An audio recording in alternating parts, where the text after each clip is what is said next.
What's good, y'all? It's the Demouchet REACT, and we're back with another video. Who we got today, C? Today we're back with another American reaction. So excited about this video. If you're new to us and we're new to you, make sure you scroll down, hit that subscribe button, and turn on the post notification bell because we're on the road to 200K. And we cannot get there without you guys, alright? Join the family. Without further ado, let's get into the video. Let's get it.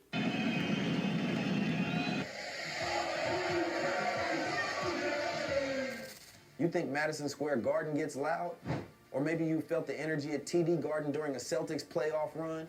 Well, get ready to have your mind blown because those NBA atmospheres don't even come close to what happens in European arenas. Boy,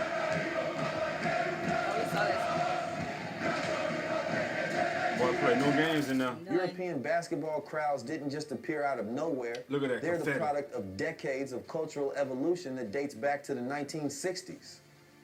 While American basketball was developing its own entertainment-focused culture, why are they making this look silly? European clubs were being formed as multi-sport organizations with deep community connections and fierce local rivalries.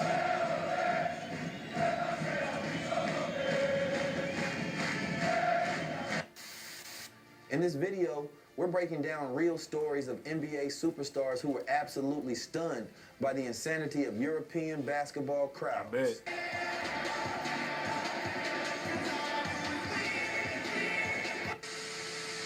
Kobe Bryant in Greece, Olympiacos versus Barcelona. The late, great Kobe Bryant wasn't just an NBA legend, he was a global basketball icon who truly appreciated international basketball culture. Rest in peace, Kobe. In 2013, Bryant visited Peace and Friendship Stadium in Piraeus, Greece, to watch Olympiacos play Barcelona in the Euro League.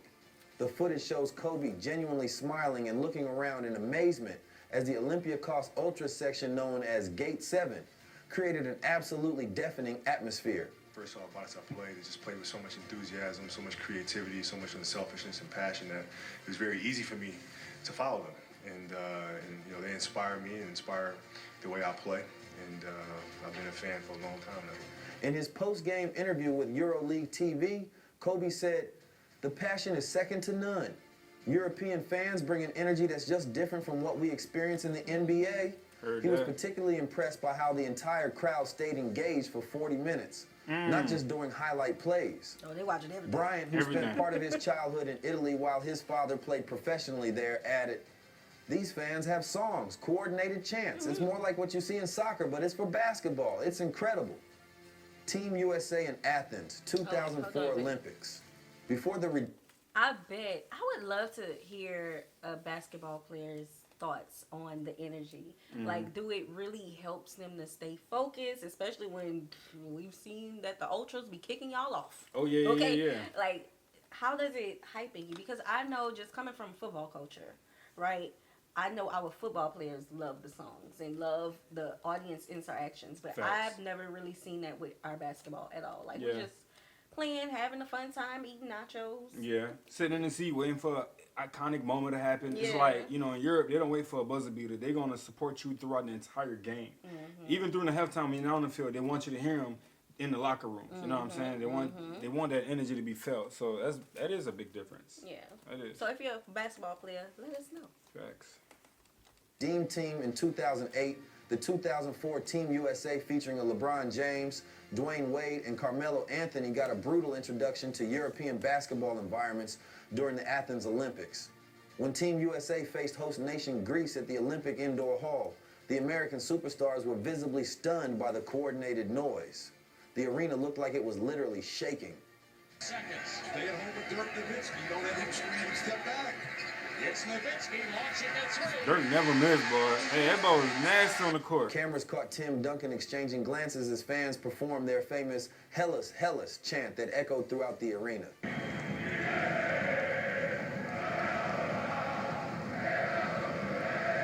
This is warm-ups, y'all. They're preparing to play. LeBron James, just 19 at the time, later told ESPN, "It was unlike anything I'd experienced in basketball. The closest thing would be like a college football game, but this was different because it was so coordinated. Everyone knew exactly what to do, what to sing, when to jump. It wasn't just noise, it was organized chaos. Yeah. This was the same Olympics where Team USA lost to Lithuania and Argentina, with many players later admitting the hostile environments took them out of their comfort zone. That's your answer The right there. ultras culture. What many NBA players don't realize is that European basketball fan culture is directly influenced by soccer ultras traditions that began in the 1970s and 80s. Basketball clubs like Panathinaikos and Olympiakos in Greece, Red Star and Partizan in Serbia, and Real Madrid in Spain share supporters with their soccer counterparts. These multi-sport clubs created a natural crossover where the organized ultra groups who developed elaborate displays for soccer matches brought the same energy to basketball arenas. Serbian basketball writer Sasha Osmo explained in a 2019 FIBA documentary, in countries like Serbia and Greece, the basketball arena became a more intimate, concentrated version of soccer atmosphere. The same passionate supporters who might stand among 50,000 in a soccer stadium now pack into a 10,000-seat arena, creating incredible density of sound and energy. By the late 1980s and early 1990s, this had evolved into a distinct European basketball culture that NBA players were completely unprepared for. I think one of the few groups of people that can, I feel like that could compare to this crowd is the ones that go to the basketball courts outside during the community environments, and everybody huddle around the court while they balling and talking smack back and forth. It's like that energy there is so on another level because you think they're about to get in a fight out there. Right. It's that tense. But they balling, you know what I'm saying? So I feel like that's kind of like what it is with them when they're hearing all this noise and they're like, how can I focus without paying attention to this beautiful chaos? You know what I'm saying? It's like, I feel like it would be overstimulating for me, but I want to experience it. Like when we do come to a country in Europe, we do have a country that we're thinking about very, very soon. But I wouldn't.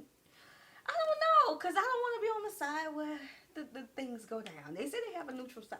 yeah, you do. You Yeah, know, they do. so I do want to experience it. I just hope that it don't get overstimulating. Yeah, if you're not used to loud environments, a lot of times I feel like people gonna sit up there and be like, All "It's the too stuff. loud. I'm ready to go. It's I can't not enjoy just the the game." loudness. It's just everything going on. Yeah. It's like it's a show by itself. It's bigger than just what the game is Exactly. doing. Like people in the audience is putting on a show. Right, and especially if they start battling with the rivals. Not just that when they start. Okay, yeah, the songs. Hey, that's a different thing. I'm gonna need a translator on the spot. Luka Doncic, two worlds. Luka Doncic isn't just an NBA turn up. superstar. He's a European basketball legend who won championships at 16 years old with Real Madrid before joining the Dallas Mavericks. After coming to the NBA, Luka has consistently pointed out the difference in fan culture. Man, mic him up. During a Oh, he 2019 Yeah, press put him on the mic. conference, a reporter asked what he missed most about playing in Europe. Yeah, it was. I remember it good. It was quarterfinals of EuroLeague Wow, you against still have the accent, Panathinaikos. that's In Panathinaikos, the crowd went crazy, and they started winning 20-0. So imagine that. When Real Madrid played exhibition games against NBA teams, including Doncic's Mavericks in 2023, cameras caught multiple Dallas players, including Kyrie Irving, filming the crowd on their phones during warm-ups. They were amazed at the organized supporter sections and non-stop chanting. Giannis returns to Greece. When the Milwaukee Bucks visited Abu Dhabi in Okay, so do you think the way that we are as Americans, especially when we get politics involved, Okay. do you think that's one of the reasons why we are not as organized as European culture when it comes to sports? When it comes with politics being involved, 100%. I mean, obviously you can see that it's okay for them to have flares inside the gym.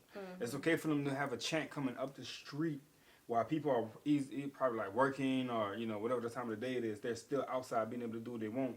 And the cops are not saying anything. They're supporting it and guiding them to their location. But I feel like when politics are involved, it's like the money scheme, the view of how people are being looked, you know what I'm saying? They're airing this out on TV nationally, right? So it's so much things that they're trying to keep together so it can look a certain way so they can still have their way when their hands are in it too much, basically. Yeah, I feel like because in Europe, we have heard a lot of our supporters have said that they would die for their teams. That's true. Running on, them both Listen, hard. I love the Lakers. I love the Pelicans.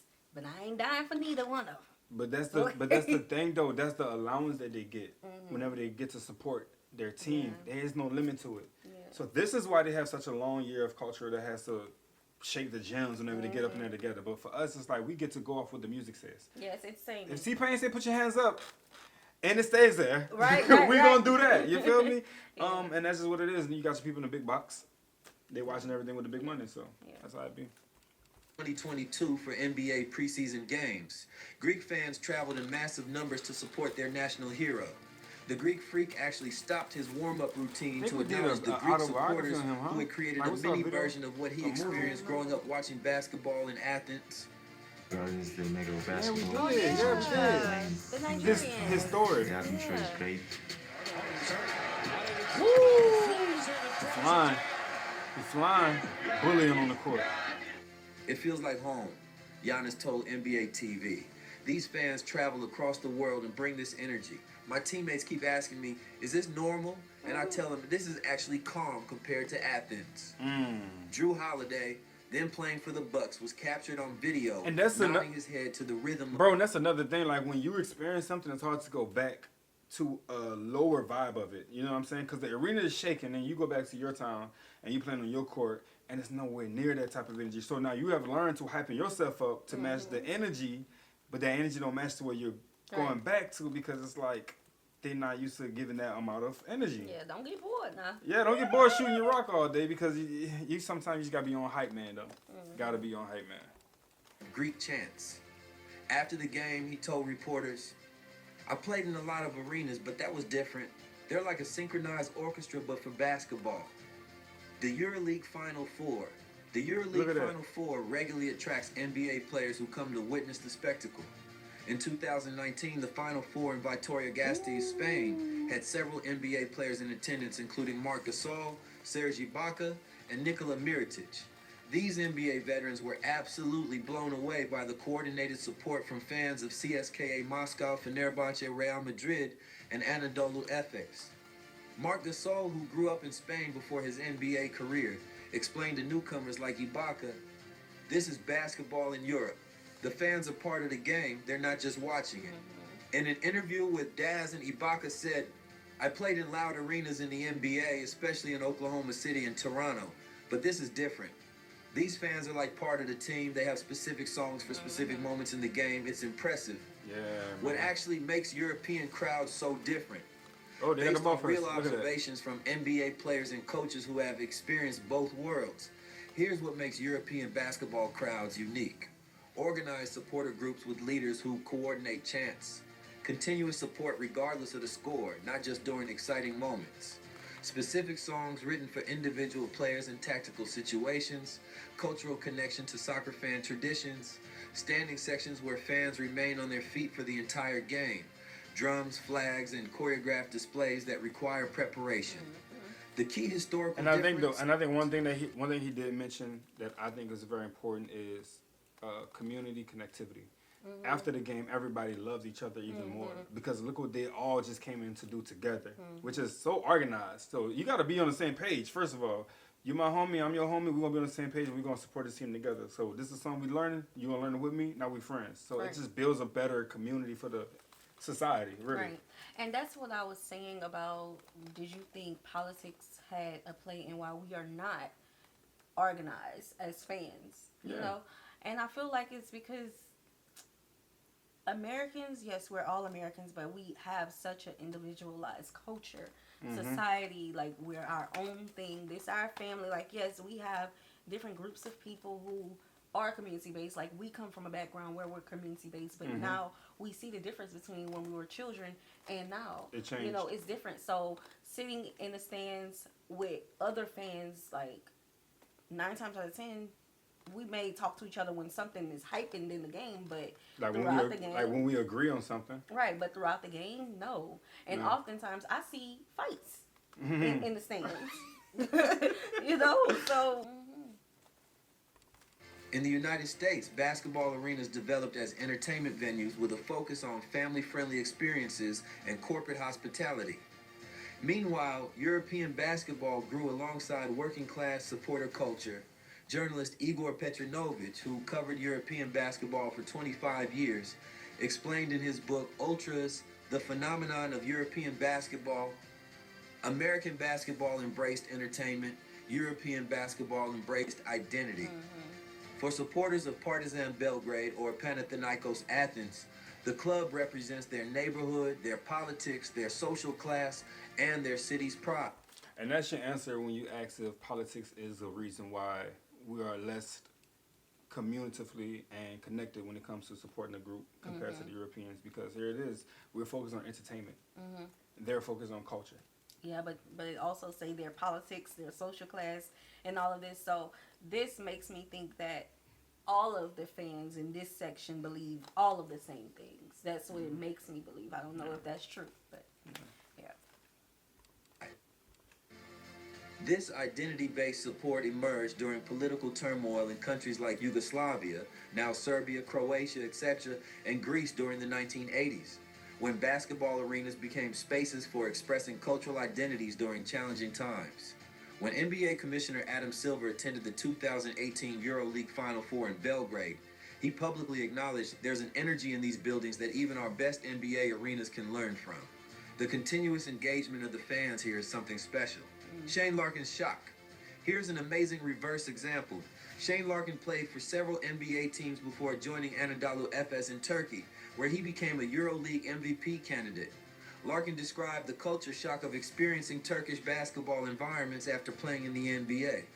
The first time I played a match between Efes and Fenerbahce, I couldn't believe what I was seeing. The fans were so loud during warm-ups that we couldn't hear coach's instructions. And this continued for the entire game. Larkin added, "In the NBA, crowds get loud for dunks or crucial moments, but here it never stops. I had to adjust my communication on the court because of the noise level. It's like playing in a soccer stadium." His social media posts showing the atmosphere in Istanbul have regularly gone viral, with NBA players commenting on their amazement. So next time you hear someone claim an NBA playoff game is the loudest basketball environment possible, show them this video. There's a whole different level of basketball atmosphere happening across the Atlantic that continues to blow away NBA stars who experience it firsthand. What's fascinating is how this culture continues to evolve. In the 1990s, fans brought flares and pyrotechnics into arenas. Today, with stricter safety regulations, they've adapted with massive choreographed tifo displays, synchronized light shows from thousands of home flashlights, and even more complex chanting routines. As basketball journalist Alejandro Diago documented in his series, The Sound of European Basketball, some clubs now have supporter groups with up to 100 different chants that correspond to specific game situations. Fan leaders actually attend team practices to coordinate new chants with coaches based on expected tactical scenarios. While the NBA might have the best players in the world, the most passionate basketball fans might be speaking Greek, Spanish, Serbian, and Turkish. And they've been perfecting their craft for over 50 years. Drop a comment letting me know which... We're going to stop right there, man. This one of those moments was like, it is what it is. Like, Europeans are going to show up, bro. Like, that's what it is. That's how they do. Yeah. We like to see it, and one day we want to experience it for 100%. Ourselves, okay? So we're going to be dependent on our supporters. All right. All right, y'all. We hope you guys enjoyed this video with us. Be sure to subscribe. We'll see you soon. Peace.